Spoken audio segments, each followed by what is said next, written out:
Good afternoon, everyone. This is Kathy Bush, and welcome to the DandleLION Medical webinar on Team from Development to Sustainability. Hopefully everyone can hear us. You might want to just write in the chat area if your audio is coming through just fine. We are really pleased this morning to have Liz Drake and Mindy Morris as our faculty presenters. Mindy is a neonatal clinician with an aptitude for application of evidence into practice. Her foundational core is an enthusiasm for quality and improving the patient, family, and team experience in the NICU. Mindy is a DNP, and she is also an NNP and a clinical nurse practitioner. Liz Drake has a strong desire to teach the healthcare team about the uniqueness and language of the premature infant, as every touch and experience can have impact. Her vision for the future is to create passion and desire in others, to practice with intention, purpose, and to practically integrate evidence into care provided to infants and families.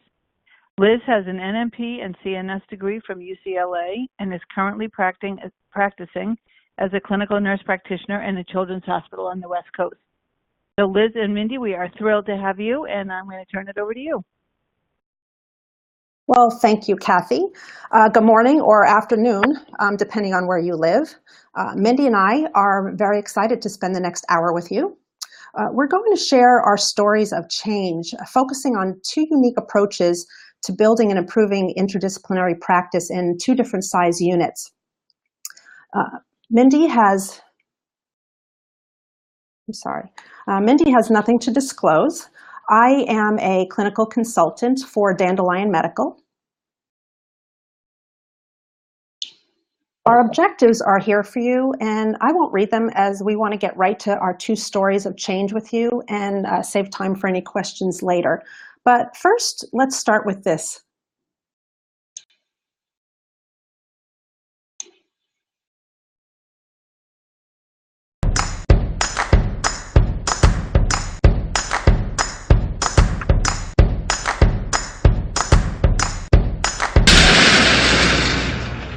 Whoa, that's not good. Oh, I don't need this. I'm already late. Somebody will come. Anybody out there? Do you have a phone? No. Sorry. Somebody! Hello? There are two people stuck on an escalator and we need help. Now, would somebody please do something? Help! Help! Help! Help! I don't believe this. You gotta be kidding me. I'm gonna cry. Well, there's not enough left to do, is it?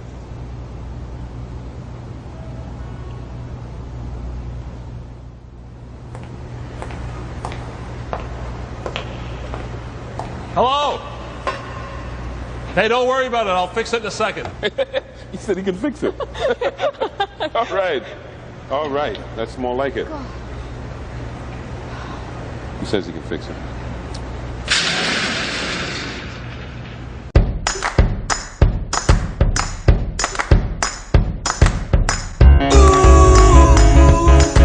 Walking down the sidewalk, kicking my feet as I'm moving to the music. Step to the beat. I woke up today, canceled all my plans, and I stepped right outside with my guitar in my hands, and the notes became loud as the sound caressed the air, and I kicked it up a notch as I strolled without a care, 'cause I'm going down the road to a brand new place, and I'll get there with a smile.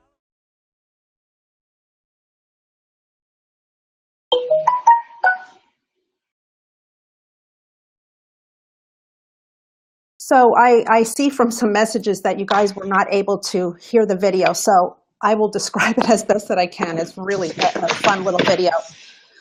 It's two people that are going up, a man and a woman are going up on an escalator, and it stops mid-rise, and they're wondering how to get off the escalator, and they're literally standing there. And a mechanic comes, and he starts getting on the escalator in his brakes, and literally for 2 minutes, they're just standing there. And so and then the last scene says, most problems can be solved. You just need to get off the escalator. So it's really a fun video. And I think sometimes we get really stuck. So I'm going to ask you guys, have you ever been on that escalator? and we don't mean a real one, but stuck doing something the same way and not getting the momentum you need is needed to accomplish that goal. That adage that I always remember, if you've always done it that way, is probably wrong, comes to mind. So Mindy and I believed that there was a different approach to take in improving outcomes in our units. The standard way wasn't working, so we wanted to get off that escalator and try something different. We realized it was going to be difficult, but knew it was the right thing to do and definitely worth the effort. We were very passionate about it and knew that we couldn't leave a footprint that lasted if we were always walking on tiptoes. So this was going to take some tenacity and definitely some determination. So I'll tell you my story first and share what wasn't working and why we felt we needed to change.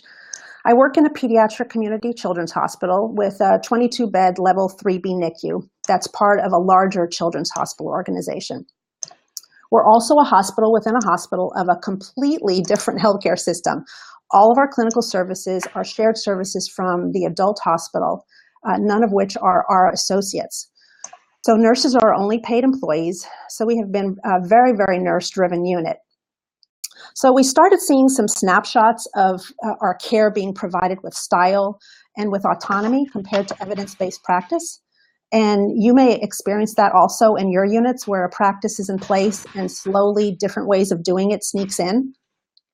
We were seeing also a decreased awareness for how our different roles in different disciplines can actually complement each other versus compete with each other. There was also apprehension in holding each other accountable to establish practices. And finally, we were unsuccessful with engaging our team in QI.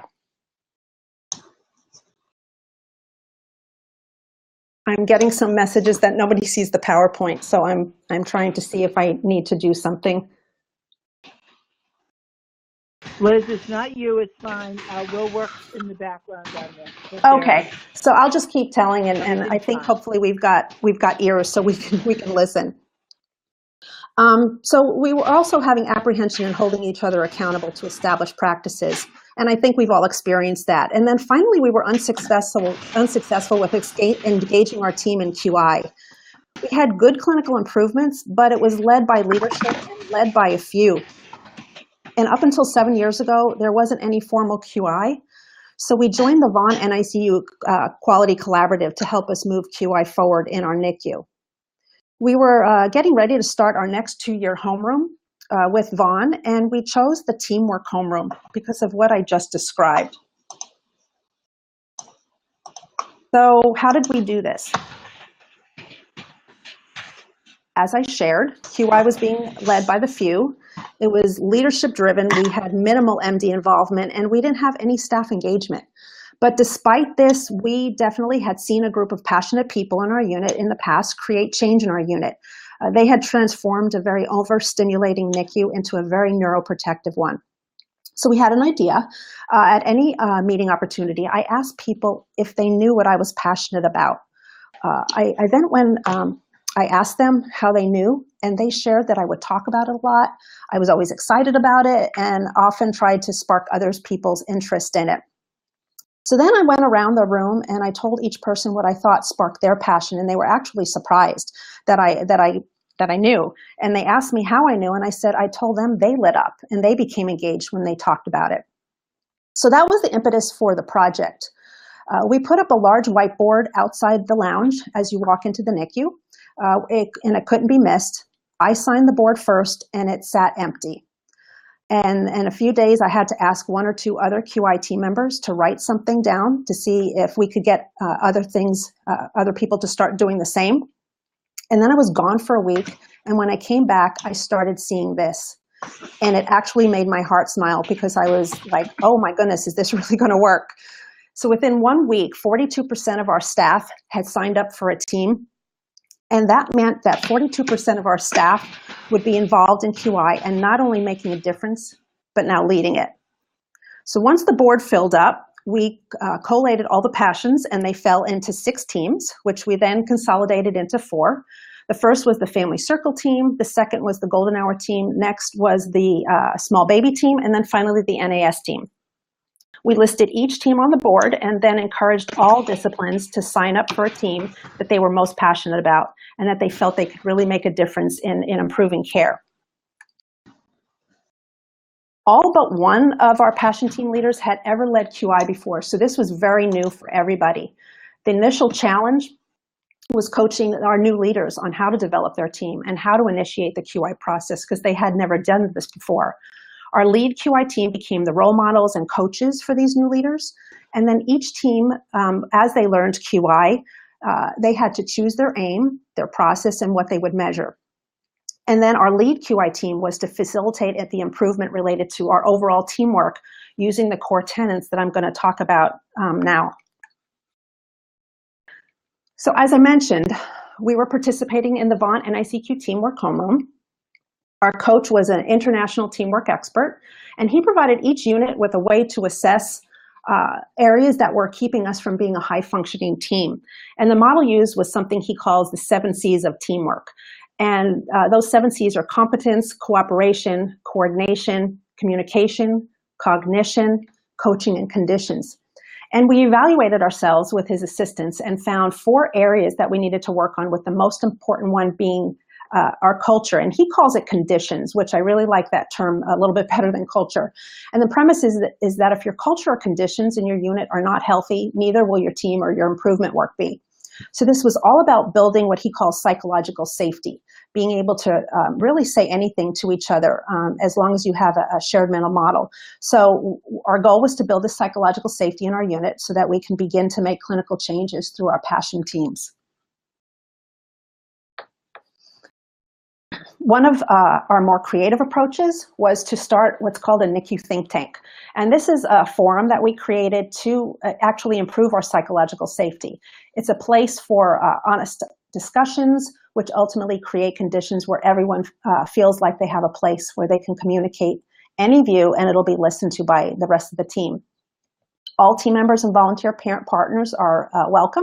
It's led by a psychologist and myself, as our discussions can either have a social bent or even a clinical bent, because any topic is fair game. A few of the conversations we've had have been around generational differences, disrespect for each other on rounds, and recently caring for an increased population of infants with NAS and how difficult that it can be for the whole team. We're really learning how to talk differently, how to take risks in conversations, knowing that we can disagree but still be friends and still work together as a team. We're learning how to be honest about our own vulnerabilities. The think tank has really helped us build healthier relationships and provided an opportunity to equip our teams with communication skills and conflict resolution skills. We're not totally there yet, but we're definitely getting there, and this really has helped to carry over into our passion teams as they do their clinical work. So another story to share, an example of developing a team and teamwork, is the experience of developing a small baby unit. And this is a specific unit to care for the most extremely preterm infant. One similarity between the approach that Liz and her team took and the approach to developing the small baby program was passion. Caring for the ELBW infant had long been a passion of mine. And I knew I wasn't alone. If you think about it right now, if you think about the people that you work with, the colleagues that you have on a day-to-day basis, I bet you can identify many that gravitate towards taking care of this population. Historically, in this 60-bed plus children's NICU that had a teaching service, most of the tiny babies ended up being cared for by the NNP. When an extremely low birth weight infant was admitted, it was identified by the nursing staff that primary management by the NP team was probably best for the baby and family. And as a nurse practitioner with a passion for this population, I eagerly accepted that idea and also began to challenge other team members by pointing out that this baby and family would probably benefit from consistency from all team members, all care providers, and really encouraged primary nursing model, which became an early compass for the direction of the program. Another reason for developing the small baby program was that review of data showed that we were average. Some years we were a little better than the Vermont-Oxford network mean, some years we weren't. We were never the worst, but we were never in the top 10th percentile either. And you know, sometimes being average is okay, but when we're talking about caring for babies and their families, it's not okay. And we shared this data with the interdisciplinary team bedside members. We thought it was really important to connect the data to individual patients, right? It's one thing to look at numbers, but another thing to think in terms of individual patients, especially when you can remember the names and the faces of those babies and of those family members, and connect that data to those individual patients. We also challenged the team. Take, for example, chronic lung disease. We showed that if we reached our initial target of a modest 10% improvement, then 3 babies would go home without this long-term debilitating condition. And everyone sitting in the room was asked to recall babies in the last year that they took care of that went home with a diagnosis of chronic lung disease. The last step was really a reality check, and that was admitting that we weren't the best, that we could do better, and that babies and their families certainly deserved better. We also felt that there was sufficient evidence that demonstrated that consistent best care practices reduce variation in practice and decrease mortality and morbidities that are faced by the ELBW population.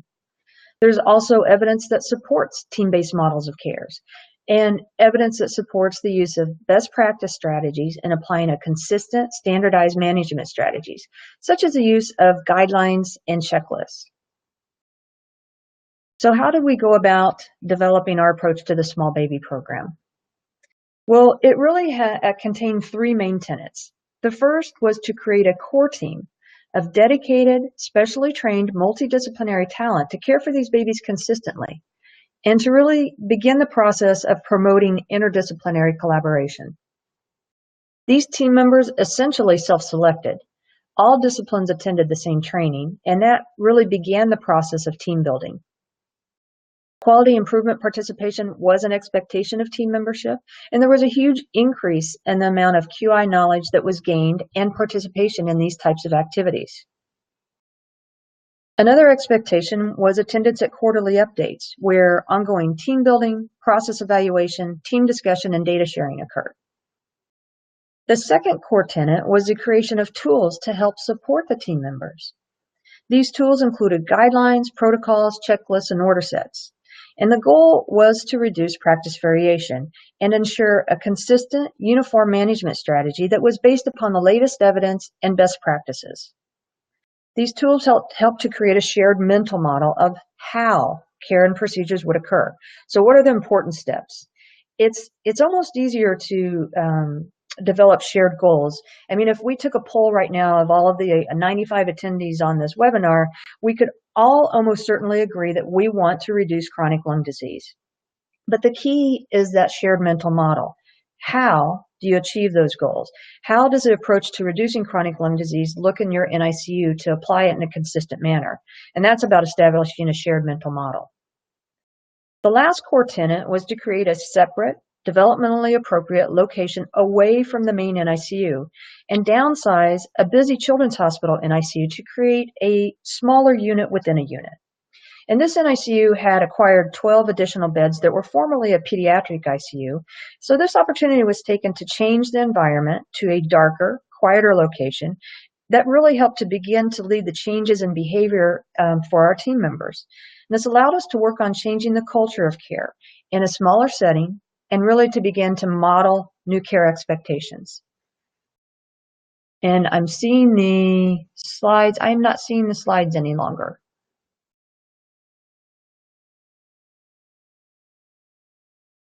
And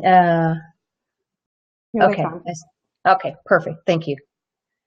All right. So program planning and development began in 2008, which was 2 years prior to the program launch. And it was long before we had an understanding and a knowledge of developing SMART aims and driver diagrams for our QI efforts. So we simply chose to establish both outcome or clinical goals and then process-oriented goals. Our outcome goals focused on the reduction in major morbidities that are common for the ELBW infant, such as chronic lung disease, late-onset sepsis, growth failure, and intraventricular hemorrhage. Process measures focused more on our systems of care. We wanted to know, are the evidence-based tools that we developed actually helping to reduce practice variation? And are we actually using them? We also wanted to know, are we improving quality of care by improving teamwork and communication? And in healthcare, and certainly in the NICU, you know, there is a common staff complaint that there's lack of consistency of care. So we saw an opportunity to improve consistency and improve staff satisfaction. We really believed in this concept that the secret to success, it's the little things that are done well. It's about creating a smaller unit. It's about the micromanagement of the micro-premature infant, really looking at the details of how care is delivered. So looking at our processes by all team members. And it's about creating that shared vision, not only for outcomes, but a shared vision on the little things, like how a set of cares or assessments are performed by two members that have the same goal. And that same goal would be a non-stressed baby. So in order to keep us organized for this large QI program, we chose the Kotter 8-step organizational change model to plan our journey. And you can see by this table that the model is organized into 3 phases. There's a planning, implementation, and a management phase, and each phase has 2 to 3 organizational steps. Step 1 is to create a sense of urgency, to really help others see what the need is for change and the importance of doing it right now. For this program, it was really about sharing that data and, again, making the connection between the data and a single baby. The second step is to create a guiding coalition. For us, the guiding coalition was the development or the creation of a multidisciplinary oversight team. And they participated in planning and also in educational program and guideline development. There were also committees that were established for items such as staffing, environment of care, and equipment and supplies. The third step is to create a vision and really to clarify how the future is going to be different than what we're doing right now. And for that, we shared the evidence supporting team-based models of care, evidence supporting standardization of practice, and evidence on how quality improvement can reduce the morbidities that these infants face. The fourth step is to communicate the vision so that others can understand it and accept it. And that's about communication and updates in various media so that you hit all of the team members. And communication, a part of that, it's important to continue to get information, ideas, and suggestions from the frontline team members. The fifth step is removal of barriers. And one of the biggest barriers that we predicted in anticipating this program start was continued silos of disciplines and practice, rather than an interdisciplinary collaborative practice. So all disciplines were included as equal team members. And this really helped to break down the barrier of discipline silos or incongruent mental models on how care and practice expectations would occur. The sixth step is to create short-term wins. And this is really about simple projects with immediate positive results. It's your PDSA or your plan, do, study, act cycles. The seventh step is to build upon the change. This is sort of the don't let up step, where you continue to have those small tests of change. You build upon previous successes. And it's important during this phase to heed team member suggestions, which actually helps to support team member engagement. And then the last step is to embed the culture change. And quarterly updates became very important in embedding culture change. The quarterly updates provided an opportunity to share and discuss data and process, but also to work on continued team building. It really set the tone that this is a continuous journey. Yes, let's celebrate success, and then let's strive for more gains, because this isn't a project, it's not done. It's a program, and it becomes a new way of life. So another key strategy in creating change is understanding the value in addressing the psychology of change and understanding that what our unit cultures and or conditions are all about. So every change, be it clinical or non-clinical, has both a social and a technical aspect. And the technical aspects, or the hard skills, are often really the easier ones to develop and or to change. They can be defined, they can be taught, and they can be measured. The social aspects, though, or those soft skills, are less tangible and they're harder to quantify, such as getting along with others and listening and engaging with each other. So the soft skills address our attitudes towards change, which in the workplace is often driven by our informal leaders and often very difficult to change, as we all know and experience. So the area most important to work on really is the social side of change. And if you're going to bring about a specific change in your unit, addressing that social side will definitely increase the likelihood of successfully implementing that QI project that you're working on. A good strategy is to involve not only those positive about the change, but also to gain that insight from those who may not be as supportive. And it's better to address their concerns up front in the design rather than later, because sometimes that's when our change can get sabotaged. So if those social aspects, such as culture conditions, are related to that change are not addressed, the technical aspects most likely are going to fail.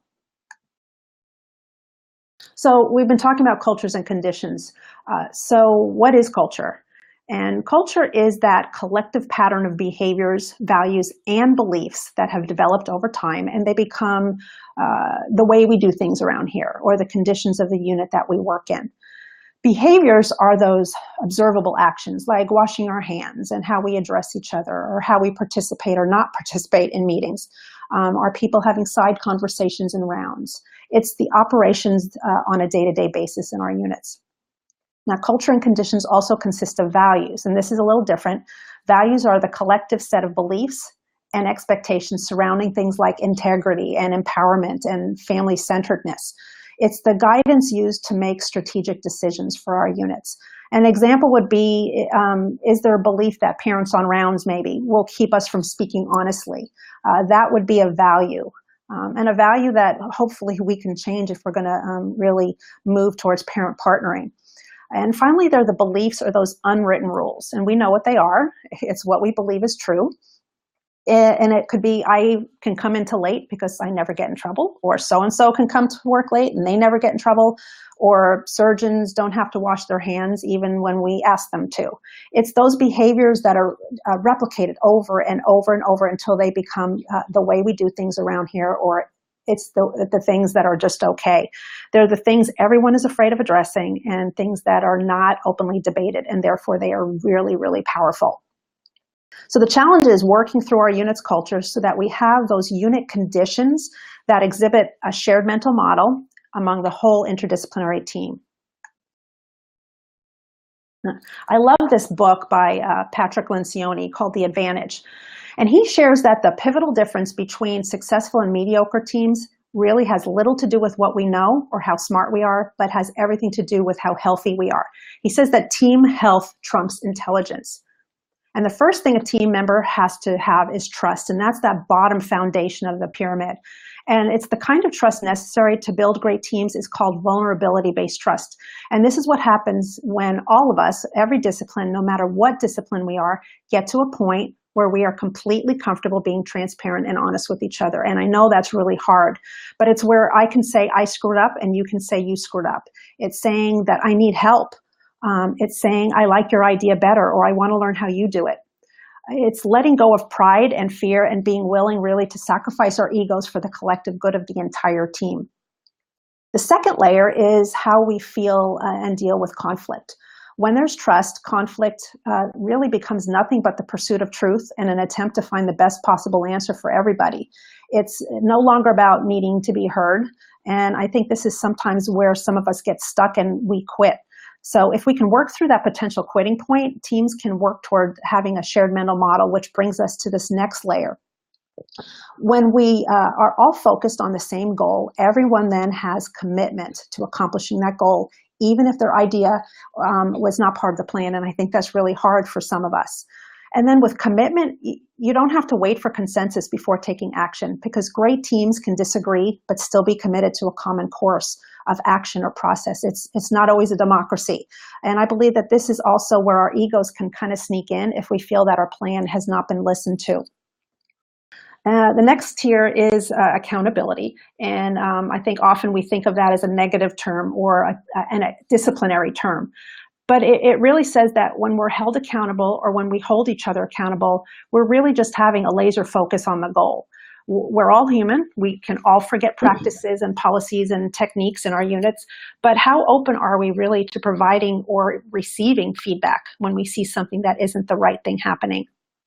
The peer-to-peer accountability is really the most effective source of accountability, evidence says, but it's often the hardest to do. So to hold someone accountable is to really care about them enough to risk conflict because you know that we all have that same end goal, and that is the best outcome for the patient and their parents. So if a team can trust each other to work through conflict, commit to a goal, and be able to hold each other accountable, great results can happen.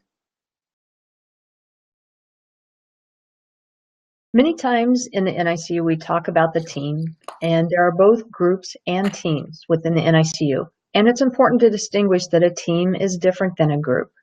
And many times a group of people is called a team, and they may or may not actually be a team. In a group, there is relatively little interdependencies on other members of the group. And groups achieve goals. And groups achieve goals through independent individual contributions.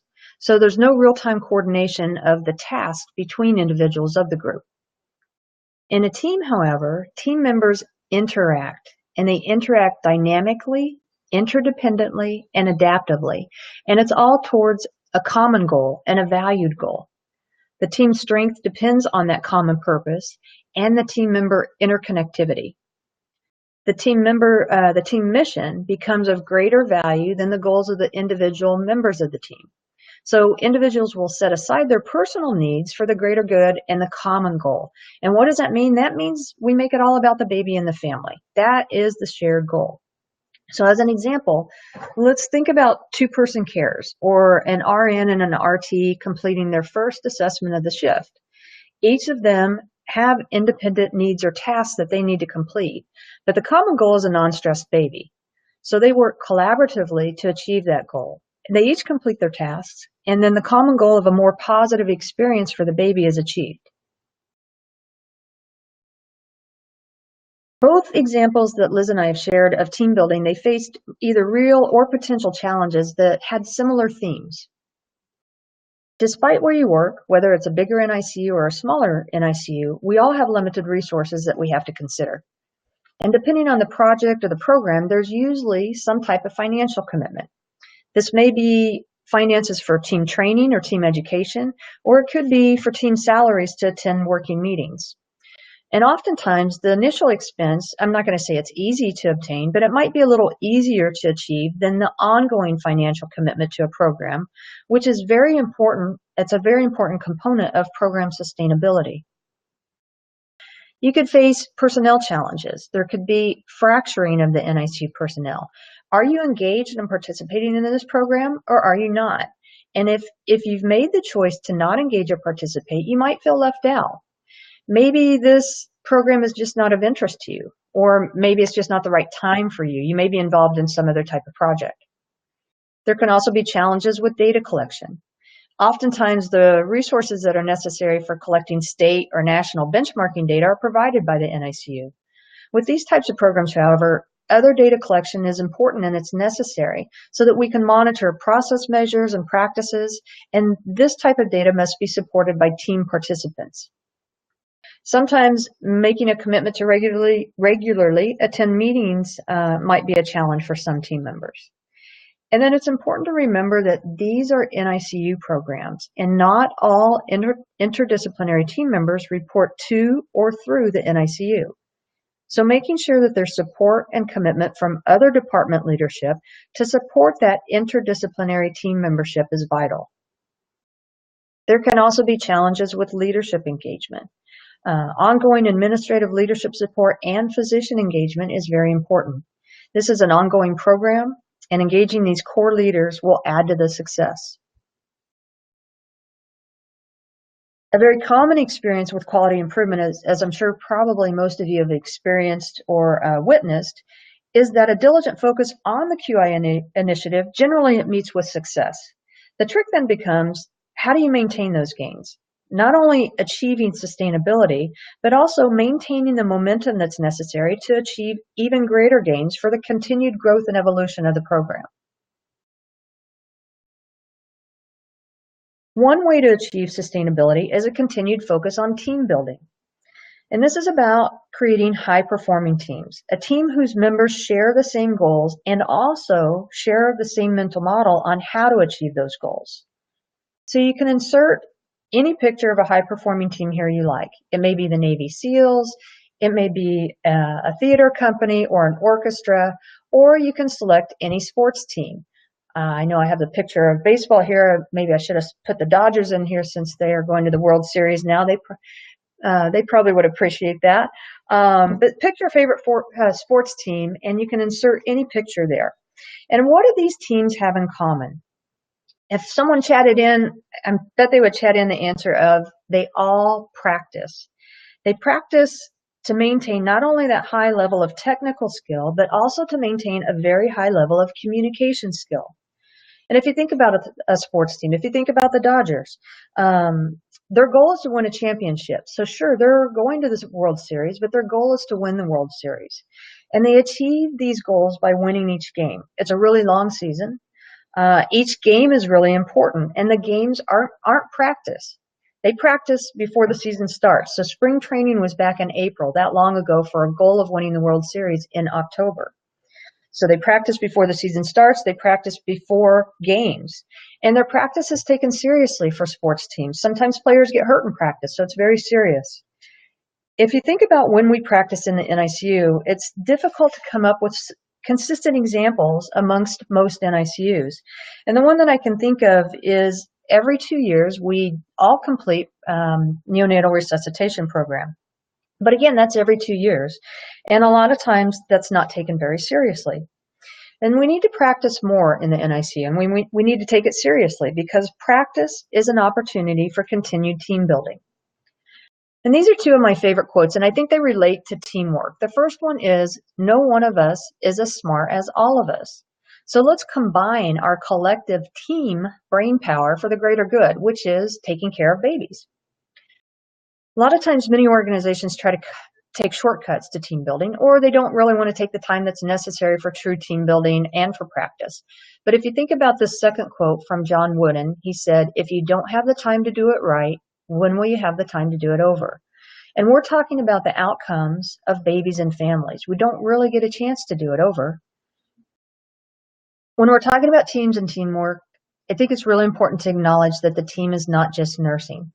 And by planning total multidisciplinary involvement from the beginning, meaning all team members have the same requirements of training, engagement, and accountability, it creates an interdisciplinary team or a more collaborative team.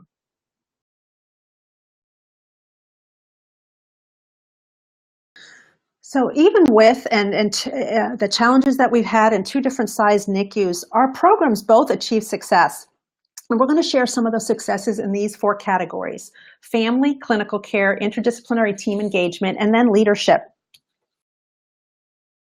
In my unit, I'll talk about the 4 passion teams that we had. So our family team brought a really a lot of change into our unit. And the first was creating an admission video by a dad who had been in our unit at 2 different times with 2 of his babies. And he shares, it was just maybe a 4-minute video, and he shares that he was right where that new dad is now and all the emotions that go with it. And we've all seen how a new dad is standing at the bedside and we admit their child and they look lost or a deer in the headlight. And having a dad who stood in his shoes is such a great support right there in the moment. Another project was a staff photo board where parents can put names to faces, and this was requested by many parents in our evaluations. And so this was a great tool for them. The greatest change, though, was welcoming parents to participate in daily and weekly bedside rounds. And notice how I said welcoming, not allowing. It's their baby's bedroom right there. And we see more parents attending, and it has allowed the opportunity for everyone to hear what questions and observations the parents have, so that when we walk away, we all have the same plan and we all know what each discipline is going to be doing. Our golden hour team's aim was to decrease the incidence of suboptimal and hypothermic temperatures through a use of a golden hour checklist. And you can see on the picture on the right, we had very inconsistent temperatures, and the blue line is actually the California state average, and we were not doing very well, as you can see. And so the checklist was designed to standardize each discipline's work and to improve communication by performing a brief and a debrief with each one of those deliveries. And it also included a delayed cord clamping guideline.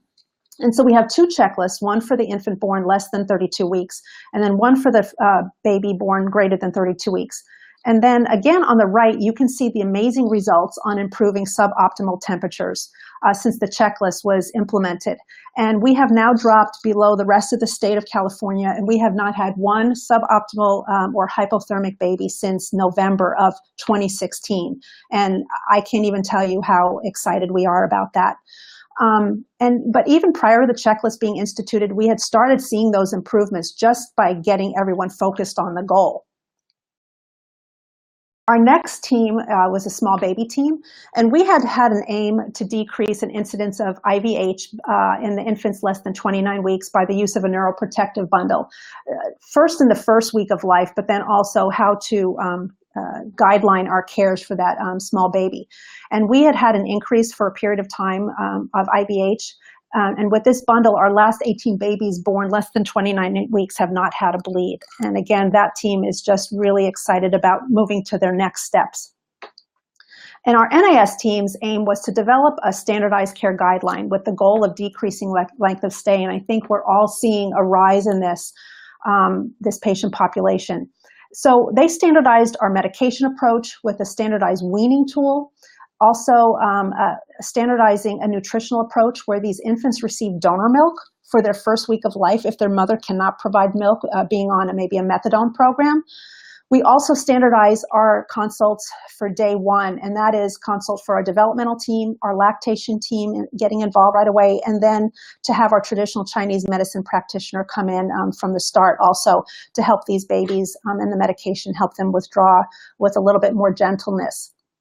And finally was standardization of the location of care, where we'll put these babies, and then two-person scoring, so we didn't have a lot of swings between shifts and within the same shift. And to date, we've decreased our length of stay by 33%. And then finally, our overarching goal was we were hoping to accomplish was increasing QI knowledge and then across the disciplines, and then second, to increase associate engagement, like I started to share in the beginning. And coaching new leaders brought a new awareness of team accountability and definitely increased the knowledge of the QI process and what was required to lead and motivate teams and each other. One of our organizational key goals was to improve the family experience, and our parent satisfaction scores moved from 58.7% to 89.6% in the past 4 quarters, and we're really excited about that. But what we are most proud of was the improvement of our associate engagement scores. And the scores are obtained at the end of each calendar year, and you can see we have 4 charts here, 2014 through 2017 is the last chart. And if you look at each chart, there's 4 columns. The one on the left is disengaged, next to that is ambivalent, next is content, and finally engaged employees and associates. And the first chart in 2014, you can see that our disengaged staff was higher than our engaged staff. And the concept, if you move to the next year, the concept of our passion teams came mid-2014, so people knew what we were going to start doing. And during the last 2 years, we've been working on improving teamwork and developing those passion teams. And you can see in the final chart that our disengaged staff is, profoundly decreased. There's less ambivalence, and we are seeing an increase in content and engaged staff. So we're really, really proud of our forward movement, and we want to continue having the remaining staff either join one of those 4 teams or start even more new teams. So I'll share the results from the development of the small baby program, beginning with family feedback. This NICU utilized a primary nursing model, and parents really valued their associate nurses. But in the small baby unit, they also knew the other core nurses, respiratory therapists, and developmental specialists that were working in the small baby unit. They would see the same faces. And more importantly, they identified that those team members, those same faces, knew their babies or their babies. Families noted teamwork and communication amongst the entire small baby team. And sometimes it might have been a little vague as to what discipline was actually providing care, because care was seamless and consistent despite the discipline. Families appreciated checklists. It was something tangible that they could see and they could hold. And they knew that the items listed on the checklist meant that care would be consistent. Another benefit of this program was that families were able to make a connection with other families. And this is a quote from one of the mothers. We were encouraged to befriend other NICU parents going through similar circumstances. These group of ladies were a godsend. There's no replacing the camaraderie of those who are going through the battle with you. So just let that sink in a second and think about that. Going through the NICU for families was likened to going through battle. Families having camaraderie in the NICU, I think, is really important. However, I believe that one of the most significant benefits is the change that's possible for their lives beyond the NICU. Because once they leave our units, they are likely to have a very different child-rearing experience than their closest friends that are raising children. These are some quotes by family members who experienced the small baby unit. They said that they were thankful to be surrounded by parents going through the same journey. They became instant friends with total strangers. They were able to relate, encourage, pray, and celebrate milestones, each milestone. These strangers are now like my family. We share every milestone, special event, trips, birthday celebration, and I think this is important, much needed mommy dates. These women are my support system when it comes to facing new struggles with my children. And this photo is an example of family, not related by blood, but certainly related by experience. There were also significant improvements in clinical outcomes with a team-based model of care. And these results were actually published in a paper in 2015. And this table demonstrates some of those clinical outcomes that were able to be achieved. There was a reduction in chronic lung disease, and there were significant reductions in late onset sepsis and growth failure, which are all common morbidities faced by the ELBW population. These outcomes were achieved while also significantly reducing resource utilization by reducing the average number of lab draws per patient. And these were the most common lab draws: blood gases, CBCs, and electrolyte panels.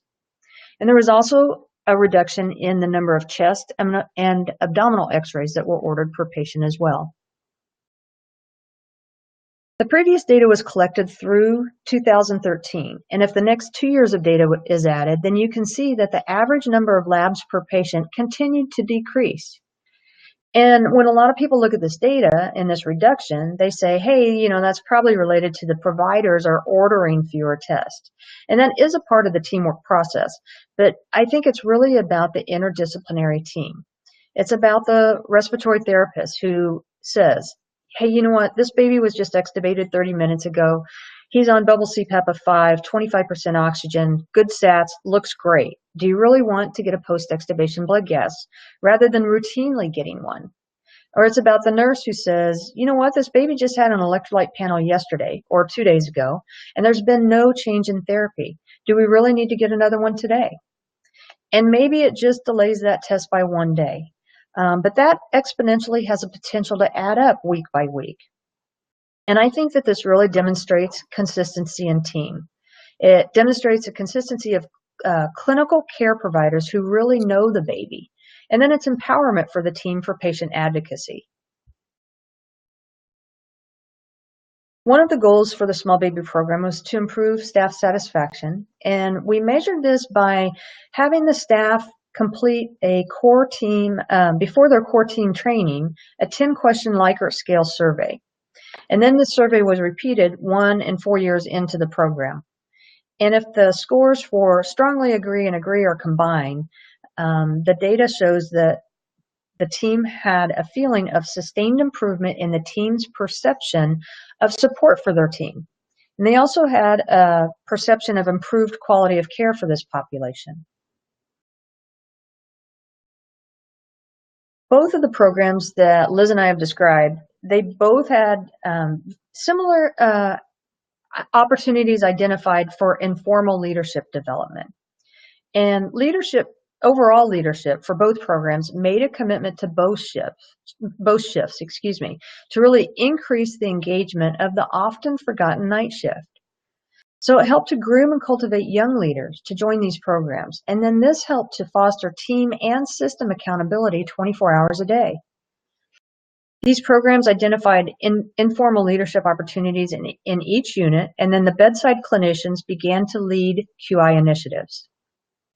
There was an increased engagement and empowerment of the entire interdisciplinary team because they gained increased knowledge, and they gained increased QI participation, which led to team ownership and responsibility of those programs. That ownership then led to increased accountability. And again, many times when we hear the word accountability, we automatically think of administrative or management structure accountability. But we're talking about team accountability. We're talking about program accountability. It's about holding ourselves and other team members accountable for our shared goals and the shared mental model on how to achieve those goals. So what are our lessons learned? As you've seen, despite our different sized NICUs, we had similar themes in creating change. We've both found that process improvement is foundational in creating change. And then to have your changes be sustained, you need involvement and commitment by an interdisciplinary team. You will always be more successful if you have a team with a shared mental model. The work is hard. It takes time and a great deal of support from each other, but it's well worth it. And we've seen where the performance of one person acts as a catalyst for the next person, and then for the others on the team. And this is where transformation starts and it gains momentum. So I'm going to show another quick little video, and some of you are seeing it, and for those of you who are not, we are sending the link so that you can see it and maybe go through your handout again. But this little TED Talk video is definitely worth it, and so just take a look at this.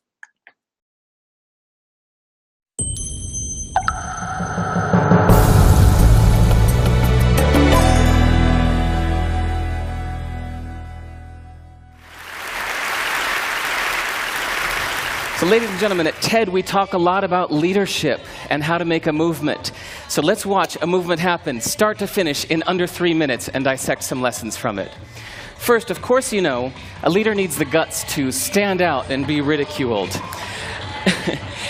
But what he's doing is so easy to follow. So here's this first follower with a crucial role. He's going to show everyone else how to follow. Now notice that the leader embraces him as an equal. So now it's not about the leader anymore, it's about them, plural. Now there he is calling to his friends. Now if you notice that the first follower is actually an underestimated form of leadership in itself. It takes guts to stand out like that. The first follower is what transforms a lone nut into a leader.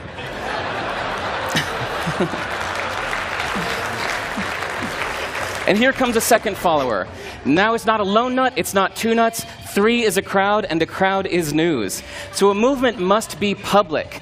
It's important to show not just the leader, but the followers, because you find that new followers emulate the followers, not the leader. Now here come 2 more people, and immediately after, 3 more people. Now we've got momentum. This is the tipping point. Now we've got a movement. So notice that as more people join in, it's less risky. So those that were sitting on the fence before now have no reason not to. They won't stand out. They won't be ridiculed, but they will be part of the in crowd if they hurry. So over the next minute, you'll see all of the those that prefer to stick with the crowd, because eventually they would be ridiculed for not joining in. And that's how you make a movement. But let's recap some lessons from this. So first, if you are the type, like the shirtless dancing guy, that is standing alone, remember the importance of nurturing your first few followers as equals. So it's clearly about the movement, not you. Okay, but we might have missed the real lesson here. The biggest lesson, if you noticed, did you catch it? Is that leadership is over-glorified. That yes, it was the shirtless guy was first, and he'll get all the credit, but it was really the first follower that transformed the lone nut into a leader. So as we're told that we should all be leaders, that would be really ineffective. If you really care about starting a movement, have the courage to follow and show others how to follow. And when you find a lone nut doing something great, have the guts to be the first one to stand up and join in. And what a perfect place to do that, TED. Thanks.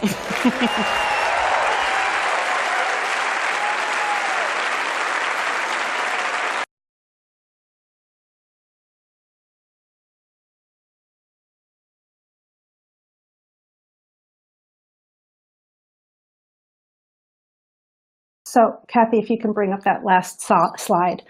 So if you saw this video, you can see that the leader depends for his power on his ability to make other people powerful. So our job as informal leaders in all of our units is to awaken that possibility in others and our teams. So thank you so much. We apologize for some of the technical difficulties, but again, we will send those videos, and thank you for your attention.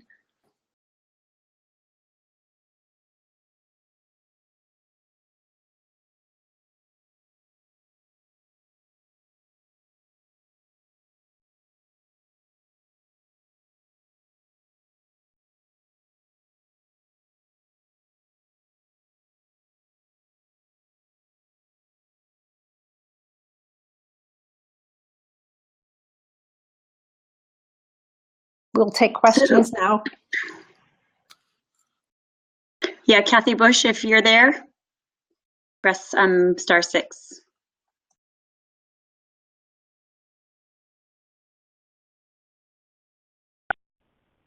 Can you hear me now? Yes. Hello? Yes. Okay. Great. Sorry, I was talking to air. Thank you so much to Liz and Mindy for a great job. That was really enlightening and empowering. Some really good information for teamwork. The last slide that they had, I think we slipped past that, but Liz and Mindy are also doing a small baby certification program, and you might want to look at that a little more. Oh, here we go. Look at that. There's some great information. You can look online and check that out. So does anyone have any questions? If you do, please write them in the chat box over on the left, and the girls will do as best they can to answer them. No questions today? Anything else, Liz or Mindy, that you wanted to add that came to your mind while you were chatting? I can't think of anything. We are always available for if you think of something later. If you want to email us, we'd be glad to share any of our journey with you. Super.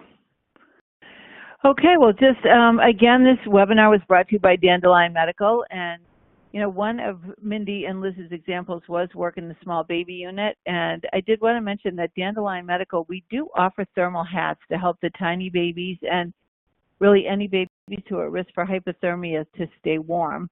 The hats have 2 layers of soft fabric with a plastic lining sandwiched in the middle, so no plastic is ever touching the baby. And we just were at the NAN conference, and we heard from many hospitals who have done formal and informal studies on our hats, and in conjunction with other measures have significantly reduced the number of babies who are cold stressed. So I just wanted to let you know, if you're interested in a free sample or more information, there'll be a place in the evaluation for you to indicate your interest. I am going to go on about the CE, and then we do have one question down there that I'll let the girls go back and answer. But in order to receive your free CE, you need to fill out the webinar evaluation. So in the chat area, Kathy has put the evaluation link.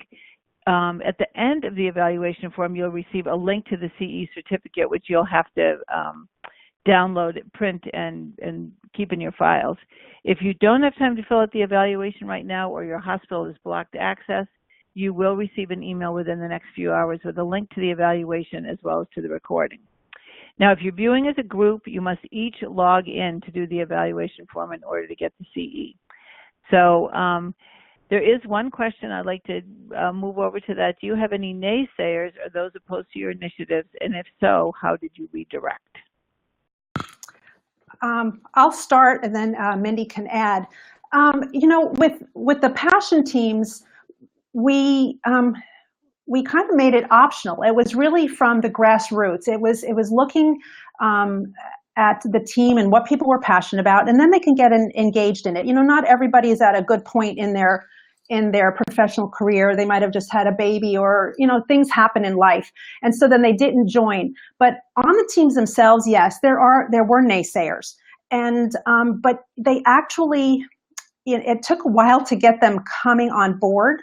When different disciplines see things from a different perspective, it's helpful to get them to tell us, well, you don't think this is going to work, but we really are interested in what you think isn't going to work, and then what ideas do you have to make it better. So that was the biggest challenge, especially for our new QI leaders, was learning those techniques to say, No, in teamwork, we all have a say and we all have a different perspective on what the needs might be. You know, for example, in the golden hour, the respiratory therapist might have a need that might not be the same perspective as the doctor or the nurse, but it's just as important in that golden hour. So we challenge those people to tell us their input, to be part of that and not to backdoor it. So it was a challenge, but that was one of the biggest things that we learned. Yeah, I'll just comment too. Mindy, do you have anything? Sure. Yeah. You know, I think there are always the naysayers, and as program leaders, we can learn from them. So I think it's really important to hear what their hesitancy is about the program. For the small baby program, those that tended to have the most negative comments were not those that were interested in participating. But then some of those people then were swayed as they saw how the program evolved, and most importantly, the change in outcomes for the population.